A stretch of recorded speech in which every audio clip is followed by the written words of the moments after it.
बच्चों स्वागत है फिजिक्स की क्रैश कोर्स की क्लास 1 में। बच्चों बोर्ड्स के एग्जाम बहुत पास आ चुके हैं, तो अगर आप बोर्ड्स एग्जाम ओरिएंटेड सिलेबस बहुत ही कम टाइम में खत्म करना चाहते हैं तो ये क्लास आपके लिए बहुत इंपॉर्टेंट होने वाली है। बच्चों हम इसमें सबसे पहले वॉल्यूम 2 पढ़ेंगे और वॉल्यूम 2 स्टार्ट होता है आपका रे ऑप्टिक्स से। बच्चों रे ऑप्टिक्स बहुत ही अच्छा चैप्टर है बेटा। अगर आप इसके जो बेसिक कंसेप्ट्स हैं उनको अच्छे से समझ लेते हैं तो आप इसके डेरिवेशन न्यूमेरिकल्स बहुत आसानी से सॉल्व कर पाएंगे। बट बच्चों आप लोग कुछ इंपॉर्टेंट बातें जो सिर्फ 5 या 10 मिनट की हैं उन्हें स्किप कर देते हैं, फिर आपके चैप्टर हमेशा हैंग करता रहता है। तो बच्चों जो इंपॉर्टेंट कंसेप्ट्स हैं उनको हम अच्छे से क्लियर करेंगे। तो इस चैप्टर की स्टार्टिंग करेंगे हम रिफ्रैक्शन से। तो बच्चों रिफ्रैक्शन होता क्या है? जब भी कोई लाइट रे किसी एक मीडियम से दूसरे मीडियम में जाती है तो अपने ओरिजिनल पाथ से थोड़ा सा डेविएट हो जाती है, इसी इंसिडेंट को हम रिफ्रैक्शन बोलते हैं। बट बच्चों इंपॉर्टेंट पॉइंट ये है कि कब रिफ्रैक्टेड लाइट रे नॉर्मल की तरफ बेंड होगी, कब दूर जाएगी। क्यों? क्योंकि बच्चों अगर आपको ये क्लियर है तो आप इमेज फॉर्मेशन बहुत आसानी से कर पाएंगे, सारे डेरिवेशन अच्छे से समझ पाएंगे और न्यूमेरिकल सॉल्व करना बहुत आसान होगा। तो बच्चों ये कंसेप्ट 5 मिनट का है बट इसका बहुत इंपॉर्टेंट रोल है रे ऑप्टिक्स में। तो बच्चों मान लेते हैं आपके पास है 2 मीडियम, तो ये जो है ये है आपका सेकेंड मीडियम, सपोज वाटर है या फिर ये लिक्विड हो सकता है। बच्चों ये है आपका सेकेंड मीडियम, ये है फर्स्ट मीडियम। सेकेंड मीडियम की अपर सरफेस पे जो परपेंडिकुलर लाइन है बच्चों इसको हम बोलते हैं नॉर्मल। तो ये है नॉर्मल और ये अपर सरफेस जिस पॉइंट पे कट करते हैं हमेशा उसी पॉइंट पे हम डिफ्रैक्शन कराने वाले हैं। तो मान लो फर्स्ट मीडियम से लाइट रे आ रही है, अब ये लाइट रे सेकेंड मीडियम में जाएगी।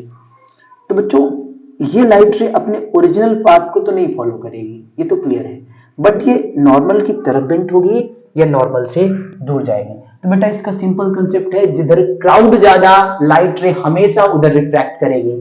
तो पहले क्राउड डिसाइड करो, ये क्राउड क्या है? Number of particles. तो आप क्या देखेंगे? नंबर ऑफ पार्टिकल्स देखेंगे। कैसे देखना ये इंपॉर्टेंट है। तो बच्चों पहले आप लाइट रे को ओरिजिनल पाथ से पास करवाओ, फिर आप दोनों साइड इक्वल एरिया कंसीडर करो। अगर नंबर ऑफ पार्टिकल्स इक्वल हैं तो फिर आप उधर जाएंगे जिधर नंबर ऑफ पार्टिकल्स ज्यादा है, जिधर क्राउड ज्यादा है। तो बच्चों मान लो समझने के लिए ये है रस्सी, ये बिल्कुल अभी मिड में है ऐसे, ये है रस्सी, ठीक है। कुछ लोग इधर से खींच रहे हैं, कुछ लोग इधर से खींच रहे हैं। नॉर्मल के इधर नहीं आना, अभी इक्वल एरिया कंसीडर करना है। ये इधर वाला एरिया और ये इधर वाला एरिया। तो बच्चों दोनों तरफ आपको नंबर ऑफ पार्टिकल्स सेम मिलने वाले हैं। तो ये लाइट रे अभी तो डिसाइड नहीं हो पाया कि नॉर्मल की तरफ आएगी या नॉर्मल से दूर जाएगी।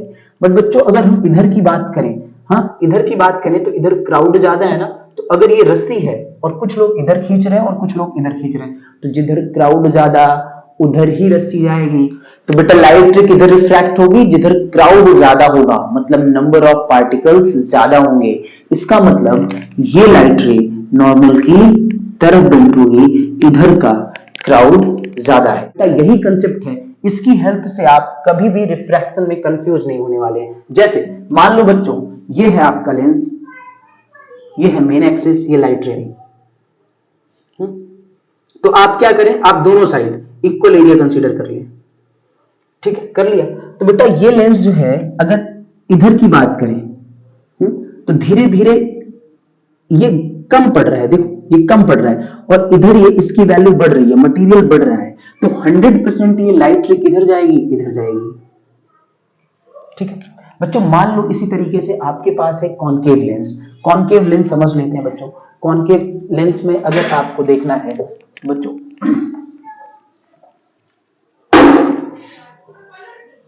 तो बेटा मान लो ये है आपका कॉनकेव लेंस, ये है मेन एक्सिस, ये लाइट रे आई। तो बेटा फिर से दो पॉसिबिलिटी बनती है, ये लाइट रे इधर जानी चाहिए या इधर जानी चाहिए। आप बोलेंगे इधर मटेरियल ज्यादा है, इधर नंबर ऑफ पार्टिकल्स ज्यादा है, इधर जाना चाहिए। नहीं, पहले आप इक्वल एरिया कंसीडर कर लो। तो बेटा आप दोनों साइड इक्वल एरिया कंसीडर कर लो, यहां से कट कर लो इस लेंस को। अब आप ऑब्जर्व करो। तो बेटा अगर अब आप ऑब्जर्व करेंगे तो इधर की बात करें तो इधर देखें आप, इधर नंबर ऑफ पार्टिकल्स इस एरिया में बढ़ रहे हैं, है ना। यहाँ पे ये दोनों साइड बढ़ रहा है ना, बट इधर की बात करें तो इतना ये लेस हो रहा है, कम हो रहा है। मतलब इक्वल एरिया की बात करेंगे तो नंबर ऑफ पार्टिकल्स इधर ज्यादा है, मतलब 100% ये लाइट रे किधर रिफ्रैक्ट होगी, इधर जाएगी। तो बेटा अब कभी भी आपको कहीं से भी रिफ्रैक्शन करवाना हो तो पहले इक्वल एरिया कंसीडर करें, लाइट रे को उधर रिफ्रैक्ट करवाएं जिधर क्राउड ज्यादा है। तो बच्चों रिफ्रैक्शन आपको क्लियर हो चुका है। अब हम कुछ इंपॉर्टेंट बातें समझ लेते हैं। बच्चों ये जो लाइट रे है जो फर्स्ट मीडियम में है इसको हम इंसिडेंट रे बोलते हैं। ये लाइट रे इस पॉइंट से रिफ्रैक्ट होती है तो इसको हम रिफ्रैक्टेड रे बोलते हैं। ये आपका नॉर्मल है। तो नॉर्मल और इंसिडेंट रे के बीच का जो एंगल है इसको हम बोलते हैं एंगल ऑफ इंसिडेंस। और बेटा नॉर्मल और रिफ्रैक्टेड रे के बीच का जो एंगल है इसको हम बोलते हैं एंगल ऑफ रिफ्रैक्शन। तो बेटा व्हाट इज स्नेल्स लॉ? बच्चों स्नेल्स लॉ बोलता है कि अगर हम इस एंगल का साइन लें, इस एंगल का साइन ले, आई का साइन ले लें और आर का साइन ले लें, फिर इन दोनों का रेशियो ले लें, तो ये value refractive index of second medium के इक्वल आती है। बच्चों एन उसी का होगा जिसमें लाइट फाइनली जाएगी। तो बेटा इस मीडियम से लाइट फाइनली इस मीडियम में आती है, तो ये एन जो है ये है refractive index of second medium. बच्चों इसको लिखने का तरीका होता है 1n2। इसको पढ़ते कैसे हैं? Refractive index of second medium with respect to 1। बच्चों जिसको हम रिस्पेक्ट देंगे उससे डिवाइड कर देना है। तो मान लो इस मीडियम का जो रिफ्रैक्टिव इंडेक्स है वो है n1, इसका जो रिफ्रैक्टिव इंडेक्स है वो है n2। बेटा किसके रिस्पेक्ट में बात कर रहे हैं? हम बात कर रहे हैं फर्स्ट मीडियम के रिस्पेक्ट में। तो हम फर्स्ट मीडियम के रिफ्रैक्टिव इंडेक्स से डिवाइड कर देंगे। बच्चों मान लो फर्स्ट मीडियम है लिक्विड और सेकेंड मीडियम है ग्लास। तो लाइट रे लिक्विड से ग्लास में अगर जाए तो हमें रिफ्रैक्टिव इंडेक्स ऑफ ग्लास कैसे लिखना चाहिए?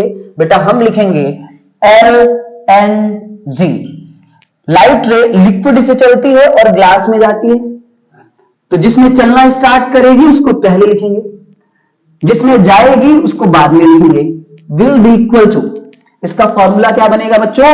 N2 upon N1। तो N2 कितना है? N2 है Ng, तो ये बन जाएगा Ng divided by first medium.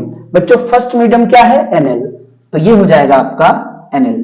अब एक बात बहुत इंपॉर्टेंट है बच्चों, ग्लास का और लिक्विड का रिस्पेक्टिव मीडियम हमको नहीं पता है, तो बच्चों ये अंडरस्टूड होगा। जब हमें गिवन नहीं होगा, हमें मालूम नहीं होगा, तो हम एयर के रिस्पेक्ट में हमेशा रिफ्रैक्टिव इंडेक्स लिखते हैं।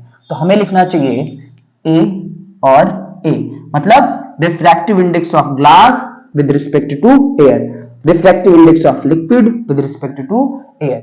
बच्चों सबसे इंपॉर्टेंट ये फॉर्मूला याद कैसे रखा जाए, तो जिसके रिस्पेक्ट में निकालना है उससे डिवाइड कर दो, ठीक है। और जहां से लाइट रे चलना स्टार्ट करती हैं उसको हम हमेशा फर्स्ट मीडियम मानते हैं, और फर्स्ट मीडियम को हम यहाँ पे पहले लिख रहे हैं। पढ़ेंगे कैसे इसको? Refractive index of second medium with respect to 1। बढ़िया बच्चों, हमने रिफ्रैक्टिव इंडेक्स की तो बात कर ली, पर आपको पता है रिफ्रैक्टिव इंडेक्स है क्या? सबसे इंपॉर्टेंट बात, रिफ्रैक्टिव इंडेक्स है क्या? तो बच्चों किसी भी मटेरियल का रिफ्रैक्टिव इंडेक्स हमें बताता है कि जब वो लाइट रे किसी एक मीडियम से दूसरे मीडियम में जाएगी तो अपने इस ओरिजिनल पाथ से कितना डेविएट होगी। मतलब रिफ्रैक्टिव इंडेक्स अगर बढ़ेगा तो भैया लाइट रे आपकी ज्यादा रिफ्रैक्ट होगी।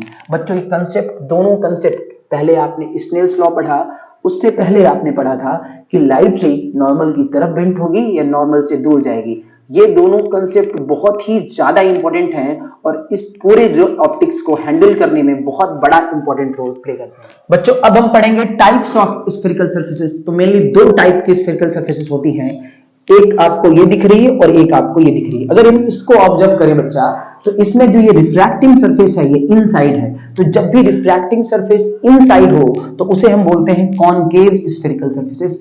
अगर हम इसकी बात करें तो बच्चा इसका जो रिफ्रैक्टिंग सरफेस है ये आउटसाइड है। अगर रिफ्रैक्टिंग सरफेस आउटसाइड हो तो उसे हम बोलते हैं कॉन्वेक्स स्फेरिकल सरफेस। बढ़िया, अब इनसे रिलेटेड कुछ इंपॉर्टेंट बातें आपको पता होनी चाहिए। सबसे पहले हम बात करेंगे पोल की। तो पोल बच्चा इस सरफेस का मिड पॉइंट है, ठीक है, इस कॉनकेव स्फेरिकल सरफेसेस का। ये क्या है, मिड पॉइंट। इसी मिड पॉइंट को क्या बोलते हैं, हम पोल बोलते हैं। ठीक है, अगर हम इसकी बात करें बच्चों तो इसका मिड पॉइंट ये है, इसको हम पोल बोलेंगे। अच्छा, सेकंड इंपॉर्टेंट पॉइंट है कि हमें पता होना चाहिए सेंटर ऑफ कर्वेचर किधर लाई करेगा।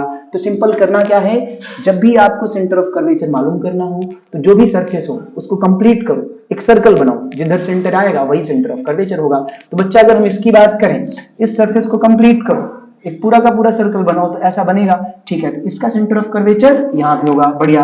अगर इसकी बात करें तो ये पूरा का पूरा सर्कल कंप्लीट करो, इसका सेंटर ऑफ कर्वेचर इधर होगा, बहुत बढ़िया। और आपको ये भी पता है कि अगर हम सरफेस पे टेंजेंट डाल दें, किसकी सरफेस पे, ये जो आपको सरफेस दिख रही है, क्या ये सरफेस एक स्फेरिकल सरफेस है, बिल्कुल स्फेरिकल सरफेस है। तो स्फेरिकल सरफेस पे अगर हम टेंजेंट खींचे और फिर सेंटर से सरफेस को मिलाएं, मतलब ये रेडियस होती है सेंटर से, जब भी आप स्फेरिकल सरफेस को मिलाते हैं तो आपको रेडियस मिलती है, ठीक बात है। और जिस पॉइंट पे आप मिला रहे हैं उस पॉइंट पे आपने टेंजेंट डाल रखी है, तो बहुत अच्छे से पता है आपको रेडियस हमेशा टेंजेंट से 90 डिग्री का एंगल बनाती है। इसका मतलब ये जो आपकी लाइन है, ये रेडियस है और ये इस टेंजेंट से कितने डिग्री का एंगल बनाती है, 90 डिग्री का एंगल बनाती है। तो बच्चा इसका मतलब ये लाइन नॉर्मल होगी। अच्छा, नॉर्मल हमें जानना क्यों जरूरी है, क्योंकि जब भी आप इमेज फॉर्मेशन करेंगे तो आपको जो इंसिडेंट रे है उसको कहां से रिफ्लेक्ट करवाना होता है, नॉर्मल के पॉइंट से, बढ़िया। ऐसी अगर इसकी बात करें तो ये सरफेस है, ठीक है, ये सेंटर है, सेंटर से स्फेरिकल सरफेस को अगर मिलाएंगे तो हमको रेडियस मिलेगा, ठीक है। और रेडियस हमेशा टेंजेंट से 90 डिग्री का एंगल बनाती है। इसका मतलब ये बच्चा क्या है, नॉर्मल है। बच्चा अब सीखते हैं इमेज फॉर्मेशन। तो जब कभी भी आपको इमेज बनानी हो तो दो मोस्ट इंपॉर्टेंट बातें पता होनी चाहिए। पहली बात, हमें इमेज बनाने के लिए दो लाइट रे चाहिए। कितनी लाइट रे चाहिए, दो लाइट रे चाहिए, ठीक है। और दूसरी इंपॉर्टेंट बात यह है कि हम हमेशा लाइट रे को ऑब्जेक्ट से चलाएंगे। कहां से चलाना है, ऑब्जेक्ट से चलाना है। जैसे ये आपके पास एक कॉनकेव स्फेरिकल सरफेस है, ये आपका ग्लास है, ये ग्लास है, और इधर का जो मीडियम है ये आपका एयर है, ये आपकी ऑब्जेक्ट पॉइंट ऑब्जेक्ट रखी हुई है। तो आप क्या करेंगे, यहां से दो लाइट रे स्टार्ट करवाएंगे, ठीक है। पहली लाइट रे को हम पोल से पास करवाएंगे, ये पोल है, ठीक है। तो आप बताओ ये जो लाइट रे है, ये जो पोल से पास कर रही है, क्या ये डेविएट होगी, नहीं डेविएट होगी, सीधा निकल जाएगी। क्यों, आपको कंसेप्ट में बताए थे, इधर का क्राउड इक्वल है ना, क्योंकि ये मिड पॉइंट है। तो क्या लाइट रे डेविएट होगी, नहीं डेविएट होगी, ठीक है। Second important point, second light रे को हम रिफ्रैक्ट करवाएंगे किसी भी सरफेस के पॉइंट से, तो हम इसको रिफ्रैक्ट करवाते हैं, ठीक है। ये लाइट रे जाएगी। बेटा आपको अच्छे से पता है कि ये जो लाइन आपको दिख रही है, सेंटर से जो लाइन पास होती है स्फेरिकल सरफेस से, उसको हम बोलते हैं नॉर्मल।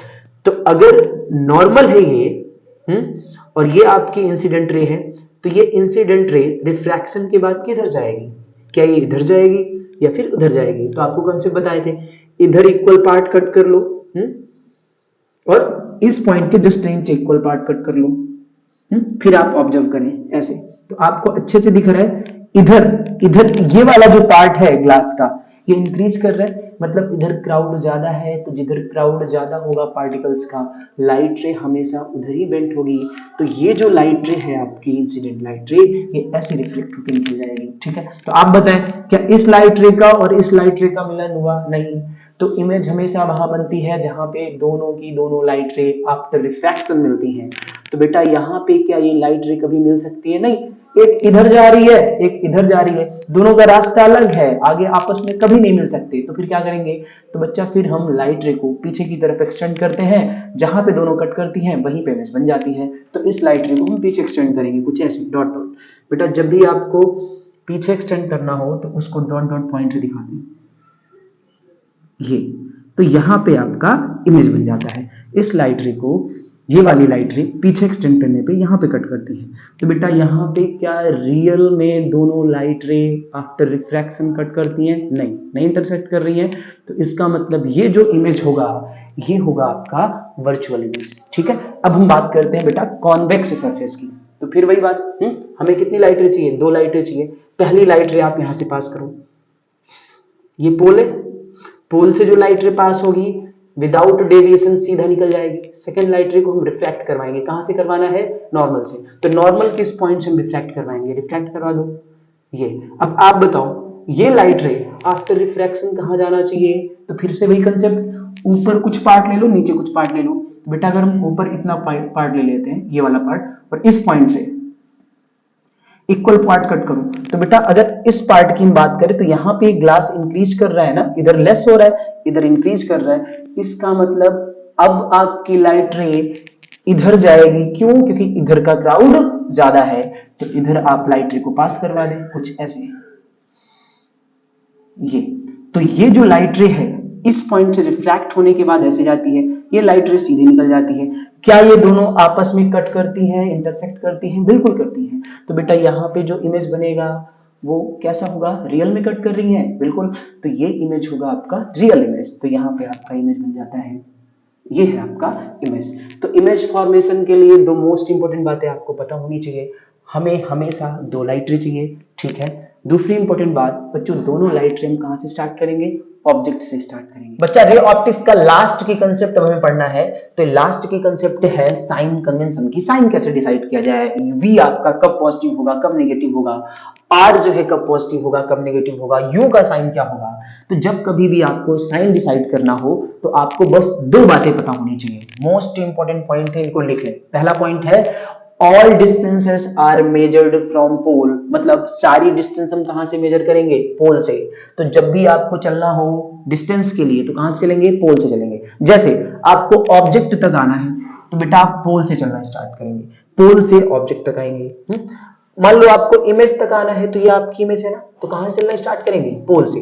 पोल से इमेज तक आएंगे, बढ़िया। सेकंड पॉइंट है, लिख लें, इसे भी लिख लें, ये भी मोस्ट इंपोर्टेंट पॉइंट है कि भैया द डायरेक्शन ऑफ लाइट रे इज कंसीडर्ड पॉजिटिव। मतलब अगर हम लाइट रे की डायरेक्शन में हैं तो वैल्यू पॉजिटिव होगी, नहीं तो नेगेटिव होगी, ठीक है। तो ये दो बातें साइन कन्वेंशन के सारे कंसेप्ट क्लियर करेगी। अब हम देखते हैं इनका यूज। जैसे बेटा अगर हम इसकी बात करें, इस कॉनकेव सरफेस की बात करें, तो अगर आपको पोल से ऑब्जेक्ट तक का डिस्टेंस है तो आप पोल से ऑब्जेक्ट तक कुछ ऐसे आएंगे, ठीक है। ये लाइट रे आपकी ऐसे जा रही है, ठीक है।